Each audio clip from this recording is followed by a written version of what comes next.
So course number 11, class number 2, and remember, in course number 11, it's all about the different types of therapies you can do with yourself. And they're not really therapies in that you're not engaging a team necessarily to do the therapeutic process, but they're therapies in terms of being able to help you grow yourself and think about how you're doing therapeutic analytic time with yourself. When you don't necessarily have a therapist around, you can always use the materials that you grow from these moments that you have with yourself in your therapeutic relationships so that they can build upon what you're already doing with yourself. So here are a few more suggestions. I find that people express themselves in different ways, and so to the degree that you need to express whatever emotion is coming up for you for the day about your abuse and trauma, because remember, this is about abuse and trauma recovery. Whatever you need to express about your abuse and trauma today can be expressed in any number of ways. You, of course, can talk to someone, but I'm wanting you to consider ways in which you are present with yourself. And another way would be writing. Those individuals that write journals, that love to write journals, or either find writing on a particular topic about abuse and trauma, they find their ability to go deep inside, process something at the end of it. At the end of the writing, they feel clear, they feel processed, they feel like they've catharted emotionally, they feel like they've had this connection with themselves, which feels very healing and very loving, very compassionate, and it helps them be able to go into information and ideas that maybe they hadn't thought of up to that point. And again, that material can be used in your therapeutic relationships. But remember, this is therapy with yourself. And so in the book Paths to Recovery After Abuse and Trauma, as well as the book Own Your Own Peace, there are so many writing exercises that you can do that can become part of your daily process of writing. And don't make this hard, because if you write for 10 minutes, if you write for 15 minutes, if you write for 30 minutes, if you write for 5 minutes, it can still have the value of the day, of the self-reflection of the day.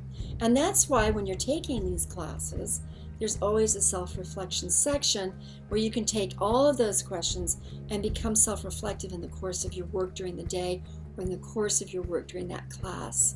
So that's very important for you to be present with yourself as a form of self-reflection, as self-therapy, and that can be done through writing. Don't limit yourself to writing, because you can also do it in terms of painting and artwork. And I'm going to have for you a link to a wonderful interview with an art therapist. Her last name is Hayes, Hayes. She's a wonderful online it's not free, it's a comprehensive class, art therapy class, so that you can learn to express yourself and process various experiences therapeutically for yourself. And I would actually recommend you taking her class, and it's again, it's like online. You can take it and you can use that as a daily kind of self-expression, or once a week self-expression as well. For people who really like art, to be able to have an art pad around, kind of like people have an art journal or a writing journal, and to be able to have a few colors or pencils or whatever your medium is, and to draw. And don't necessarily make it like I have to be this artistic person, but make it so that it expresses your feelings. Maybe it expresses a memory, maybe it's ugly, maybe it's beautiful, maybe it's full of intensity, maybe it's just very lighthearted. It doesn't matter. That's just the whole point. It doesn't matter how you're expressing yourself, but you use this moment of drawing to be able to reach inside yourself and manifest it in something that is a journal of sorts, but it's an art journal. And you can write a little note on the bottom of it, thinking about the day Uncle Joe molested me the first time. And then whatever, and that's what that art is about. And then make sure that you date it so that you have that for future reference. Turn the page over, do a little bit of a ceremony of closing it, and then let that be your expression for the day. And that expression, very much like journal writing, is a way of doing that. Now, another way of doing it is for those of you who write poetry or lyrics or your musical, is to go to whatever is your instrument, your voice, piano, guitar, whatever, violin, whatever your instrument is, and to be able to express yourself through the intensity of the emotional expression of the music. And if you write music, to just spend some time writing a lyric and playing it and singing it, so that you are, through your power of words, but primarily your power through musical expression, able to express yourself. And this is a type of expressive therapy that's really wonderfully done completely on your own. And it has produced some amazing artwork. Most of your lyricists and many of your singers have had very traumatic and abusive situations that allow them to go very deep inside and be so very fully present with the music and with the lyrics, because they have lived them, and that expression comes way inside, and that is a very beautiful catharsis. It allows an awful situation to create something very real and beautiful as well. So those are 3 expressive ways of doing it. Now, another way I want you to consider expressing yourself is through actions, because some of us are not into writing or art or music. We're into doing things. So maybe we're into cleaning, or maybe we're into inventing, or maybe we're into helping someone else, random acts of kindness, RAKs. Very helpful. So this is the doing expression. And what you want to do, though, instead of just going out and doing things, is to tell yourself, for the next 15 minutes, I'm going to do therapy with myself by doing. And my way of doing is I'm going to spend 15 minutes cleaning my closet, because that's my sense of doing. And in that, the metaphor, the symbolism of cleaning your closet becomes very much about cleaning up the interior closets inside yourself and creating that new you, that new life that you want to be.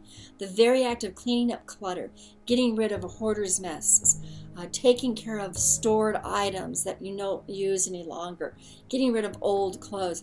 All of that stuff has a very much of a cleaning and filtering out sort of experience that allows you to be present. But you want to do it in a ceremonial sort of way of saying, this cleaning process, this act of doing is my expression of cleaning out the junk inside of me related to the abuse and trauma recovery, and moving myself toward the life that I want to create to myself. So you're combining recovery with thriving through this act of doing. Random acts of kindness is very similar. You don't want to only just do nice, kind acts out there. In this therapeutic process with yourself, you actually want to, again, ceremonially say, I am going to do a random act of kindness today that's going to be a way of expressing that I stop the violence, the horror, and the evil right here, and I express just the opposite going forward in my acts of kindness and giving, empathy, and help, my actions. And you want to say that to yourself, because it's totally full of merit that you do a random act of kindness that also helps you be able to go from recovery and into thriving, because you want to create this experience of kindness in the world, as opposed to perpetuating the darkness and the anger and the evil and the cruelty that you have come from. And so that you want to allow at least one act of kindness to be your therapy for the day, in being able to shift deliberately. And just the consciousness of knowing that this is the act of kindness related to that allows that to be a therapeutic process, a therapeutic expression that is transforming. So those are ways you can actually take into your own hands therapeutic gestures that are all about moving from recovery to thriving in the expressive one-on-one therapy with yourself. Okay, I'll see you in class number 3.